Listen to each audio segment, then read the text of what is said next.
खुशी सिंह और आप देख रहे हैं श्री न्यूज।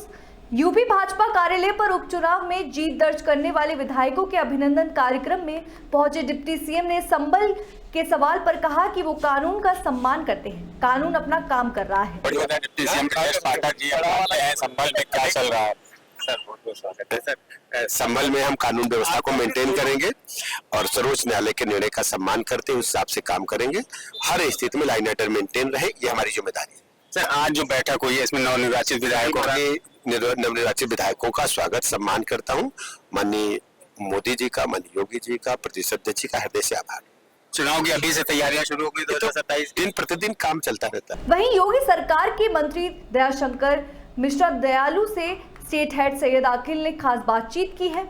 चुनाव का आगाज भी यही है, काम पे मोहर लगाया है हमारे मुस्लिम भाइयों ने। सबका साथ, सबका विकास, सबका विश्वास। हमारे साथ उत्तर प्रदेश सरकार में मंत्री दयाशंकर सिंह दयालु मौजूद हैं, बात करते हैं। भाजपा कार्यालय मौजूद है। चुनाव को लेकर जो उपचुनाव हुए उनमें से 7 सीटें, कैसे इसको देख रहे हैं? हृदय की गहराइयों से उत्तर प्रदेश की जनता का आभारी हूँ। संगठन आभारी है, सरकार आभारी है कि जनता ने जिस तरीके से अपने परिणामों पे मुहर लगाया है, वो निश्चित ही विपक्ष को एक करारा जवाब दिया है। जनता ने जवाब दिया है। संगठन और सरकार का जो मिला जुला स्वरूप आपने देखा, मेहनत, उन्हीं कार्यकर्ताओं की मेहनत का परिणाम सामने है। हम सिर्फ झूठे वादे नहीं करते, हम झूठे सपने नहीं देखते, हम कोरी कागजे ख्याली पुलाव नहीं पकाते, काम करते हैं, मेहनत करते हैं और उस मेहनत का परिणाम आपके सामने है। वो जीतते हैं तो ईवीएम को दोष नहीं देते, वो जीतते हैं तो प्रशासन पे आरोप नहीं लगाते, लेकिन हारते हैं तो सारे दोष मढ़ने को तैयार हो जाते हैं।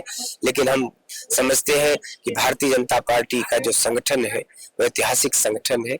सरकार और संगठन ने मिलकर जिस तरीके से यह परिणाम दिया है, मुझको लगता है कि 2027 के चुनाव का आगाज भी यही है। आगे परिणाम आपको दिखेगा।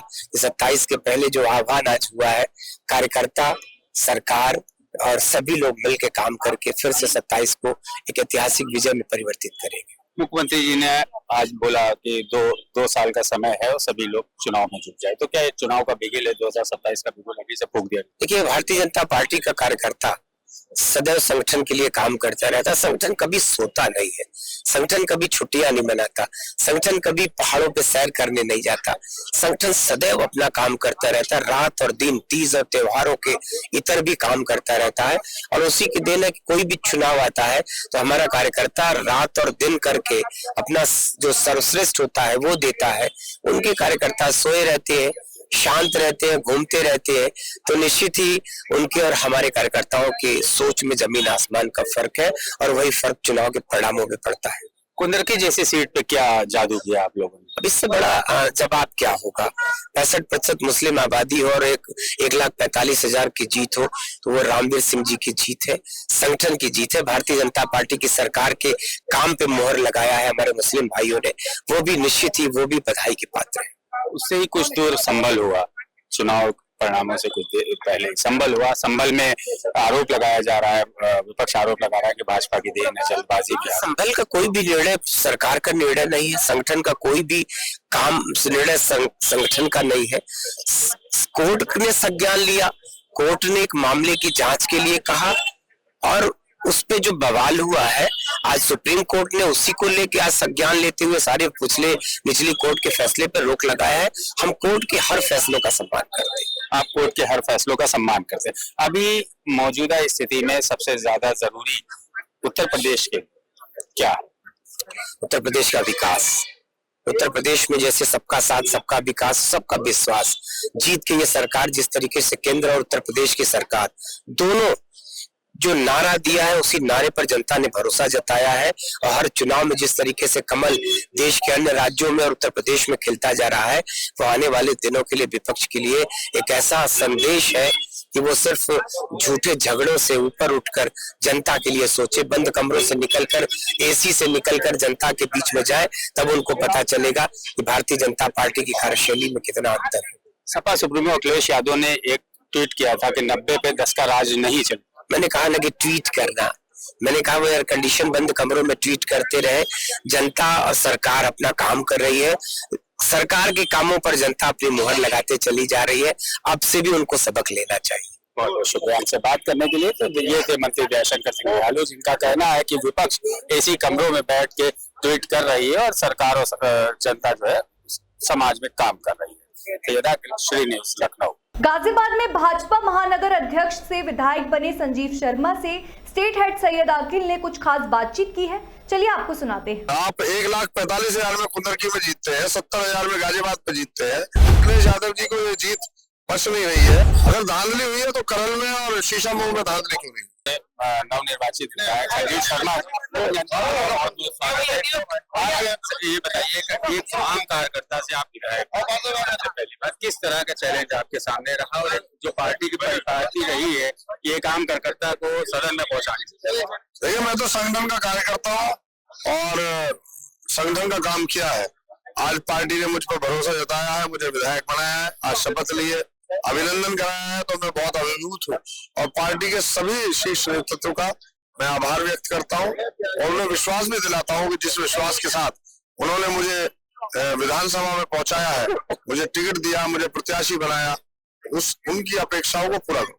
मुख्यमंत्री जी ने अपने भाषण में आपको 2 साल का समय दिया है कि 2027 की तैयारी में जुड़ जाओ, कैसे देखिए, हम सब लोग तो लगातार संपर्क में रहते हैं और संपर्क में रहने के कारण लगातार जनता से जुड़े रहते हैं और ये बड़ी बात है कि कभी पार्टी की नीतियों को लेकर, कभी पार्टी के कार्यक्रमों को लेकर, कभी सरकार की योजनाओं को लेकर, कभी किसी महापुरुष की जन्मतिथि के लेकर हम लोग लगातार जनता के बीच में रहते हैं। हमारे विधायक, सांसद, मेयर, हमारे पार्षद, इनको लेकर और जनसंपर्क तेज करेंगे और लोगों काम का विकास करेंगे। विपक्ष लगातार उसमें आरोप लगा रहा है कि चुनाव में धांधली हुई है। अगर धांधली हुई है तो करल में और शीशामऊ में धांधली क्यों नहीं? धांधली हुई है तो जब आप 1,45,000 में कुंदरकी में जीतते हैं, 70,000 में गाजियाबाद पे जीतते हैं, इतनी बड़ी जीत जब हो रही है तो अखिलेश यादव जी को ये जीत पच नहीं रही है और उन्हें 2027 के जो अपने मंसूबे हैं वो बिल्कुल ही मंसूबे पर पानी फिरता हुआ नजर आ रहा है, इसलिए वो बौखलाए हुए। गाजियाबाद के लिए सबसे ज्यादा चैलेंज क्या है? गाजियाबाद के लिए कोई चैलेंज नहीं है, अच्छे कार्यकर्ता है, अच्छी जनता है और गाजियाबाद में जो विकास के कार्य बहुत हुए उन कार्यों को आगे बढ़ाना है और एक अच्छा गाजियाबाद, क्लीन ग्रीन गाजियाबाद बनाना है। वहाँ सबसे ज्यादा जरूरत किस चीज की है, किस विकास कार्य में ज्यादा जरूरत? देखिए, विकास कामों में अच्छा हॉस्पिटल बने, अच्छे कॉलेज बने, जो हमारे दुधेश्वर नाथ मंदिर है उसका कॉरिडोर अच्छा बने, ये सब काम है। आपके एजेंडे में कौन सा मुद्दा सबसे ज्यादा जनता से जुड़ा हुआ है जो आप क्षेत्र के लिए करेंगे? मैंने कहा ना, शिक्षा और स्वास्थ्य, ये दोनों में। तो ये थे हमारे साथ गाजियाबाद से नवनिर्वाचित विधायक संजीव शर्मा, जिनका कहना है कि गाजियाबाद ग्रीन और क्लीन बने, इसको लेकर वो प्रयास करें। सैयदा की श्री न्यूज़ लखनऊ। मंझुआ सीट से चुनाव जीती सुष्मिता मौर्य के स्टेट हेड सैयद आकिल ने कुछ खास बातचीत की है। चलिए सुनते हैं उन्हें। संगठित रहने में ही सबकी भलाई है, तभी देश में शांति और सुरक्षा है, सुशासन है। जब वो हार रहे हैं तब उन्हें ईवीएम भी गलत लगता है। हमारे साथ मौजूद है सुची स्मृता मौर्य जी, जो मंझुआ सीट से उपचुनाव जीती है, भाजपा कार्यालय में मौजूद है। बात करते हैं। बहुत बहुत स्वागत है। धन्यवाद आपका। क्षेत्र की सबसे पहले समस्याएं क्या हैं जो आप सदन में उठाएंगे? जी, क्षेत्र की मेरी समस्याएं हैं। 2017 में मैंने उस समस्या को उठाया था। मेरे मंझुआ ब्लॉक में एक बजहा ग्राम सभा है, वहां पर टाउन एरिया का पानी और प्लस कुछ और पानी एकत्रित होकर जो कास की जमीन है, जो लोगों के नंबर की जमीन है, वो काफी दलदल के रूप में परिवर्तित हो रहा है। तो उसको मुझे सबसे पहले तो उससे लोगों को निजात दिलाना है कि एसटीपी प्लांट लगे या जैसे भी करके, तो उसको मैं आगे कंटिन्यू करूंगी कि 17 से 22 तक में भी मैंने उसको पूरा प्रयास किया था, लेकिन मैं उसमें सफल नहीं हो पाई थी। आगे जो है मेरे मंझुआ विधानसभा का एक ब्लॉक आता है, पहाड़ी ब्लॉक। वो पूरी तरीके से पहाड़ी क्षेत्र है, तो जहाँ पानी की सिंचाई की समस्या रहती है। तो अभी भरपूरा रजवाहा को तो चलाने का पूरा प्रयास 17 से 22 तक में हुआ और काफी गांव को उससे पानी मिल रहा है, लेकिन अभी भी कहीं सीपेज हो जा रहा है, कहीं कुछ समस्याएं बची हुई हैं, तो उनको भी पूर्ण करने का प्रयास किया जाएगा। जो समस्याएं बची हुई उनको आप पूर्ण करेंगे। अभी मुख्यमंत्री जी ने आप लोगों को जीत का मंत्र दिया, 2027 के लिए जुटने के लिए कहा, तो क्या 2027 का बिगुल बच गया है? किस तरह से मंत्र को आप लोग अमल में लाएंगे? जी हाँ, 27 बहुत दूर नहीं है। आज 24 में हम लोग एंड 24 में हम लोग खड़े हैं। दिसंबर के बाद जनवरी आई या 2025 आ गई, 27 है। तो निश्चित तौर पर सभी लोग, भारतीय जनता पार्टी कभी के कार्यकर्ता कभी बैठते नहीं है, उन्हें एक एक कार्यक्रम मिला रहता है, लगा रहता है, और हम लोग इसी तरीके से आगे बढ़ चढ़ करके जो सरकार की रीति नीति है उसको नीचे तक पहुंचाने का कार्य करेंगे, और एक बार पुनः भारतीय जनता पार्टी का परचम लहराए उसके लिए पूरा प्रयास करेंगे। चुनाव में विपक्ष ने तमाम आरोप लगाए कि धांधली हुई, चुनाव में पुलिस ने धांधली की, प्रशासन ने धांधली की, कि इन आरोपों को आप किस तरह से देखते हैं? जब वो हार रहे हैं तब उन्हें ईवीएम भी गलत लगता है या तरह तरह की वो अफवाह फैलाते हैं, तो मैं तो बस यही कहना चाहूंगी कि जब वो सत्ता में रहते हैं तो सब कुछ ठीक है, अगर विपक्ष में होते हैं तो कहते हैं कि भारतीय जनता पार्टी ने कुछ गलत किया। बटोगे कटोगे नारा कितना चला क्षेत्र? ये नारा मैं कहूंगी कि संगठित रहने में ही सबकी भलाई है, तभी देश में शांति और सुरक्षा है, सुशासन है। तो हम सभी लोग को एक अच्छी सरकार के संग रहना चाहिए ताकि देश और प्रदेश सुरक्षित रह सके। धन्यवाद। तो ये थी हमारे साथ नवनिर्वाचित विधायक सुशीला मौर्य, जिनका कहना है सभी को संगठित रहना चाहिए तभी देश सुरक्षित रहेगा। सैयदा लखनऊ।